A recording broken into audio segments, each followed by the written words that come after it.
യൂട്യൂബിൽ പങ്കുവയ്ക്കുന്ന വീഡിയോയിൽ കുഞ്ഞിനെ വളർത്തുന്നതിനെക്കുറിച്ചുള്ള ഉപദേശം തരുന്നവർക്കെതിരെ പ്രതികരണവുമായി ദിയാകൃഷ്ണ.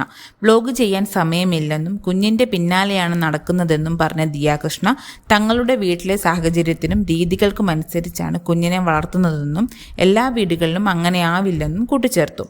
വ്ലോഗ് ചെയ്തിട്ട് ഒരുപാട് നാളായി. സത്യം പറഞ്ഞാൽ സമയമില്ല. എൻ്റെ മൈഡിയർ കുട്ടിച്ചാത്തന് പിന്നാലെയാണ് ഞാൻ നടക്കുന്നത്. മാത്രമല്ല കൂടുതലായി ബേബിയുടെയും ഞങ്ങളുടെയും ലൈഫിലെ കാര്യങ്ങൾ തുറന്നു കാണിക്കേണ്ടതില്ല എന്ന ചിന്ത എനിക്ക് വന്നു.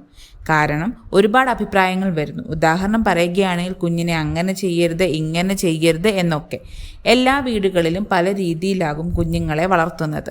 മറ്റുള്ളവർ വളർത്തുന്നത് പോലെ ആവില്ല ഞാൻ എൻ്റെ കുഞ്ഞിനെ വളർത്തുന്നത്. ഞങ്ങൾ ഞങ്ങളുടെ വീട്ടിലെ സാഹചര്യത്തിനും രീതികൾക്കും അനുസരിച്ചാണ് കുഞ്ഞിനെ വളർത്തുന്നത്. എല്ലാത്തിനും ഉപരിയായി ഇത് എൻ്റെ കുഞ്ഞാണ്. എൻ്റെ വയറ്റിൽ നിന്നാണ് അവൻ പുറത്തേക്ക് വന്നത്. അതുകൊണ്ട് തന്നെ അവൻ്റെ ഇഷ്ടാനിഷ്ടങ്ങളടക്കം എല്ലാം എനിക്കറിയാം. ഒരു പരിധി വിട്ട് എനിക്ക് കുഞ്ഞിനെ നോക്കാൻ ഉപദേശങ്ങൾ തരുന്നത് എനിക്കിഷ്ടമല്ല എന്നും ദിയ പറയുന്നു.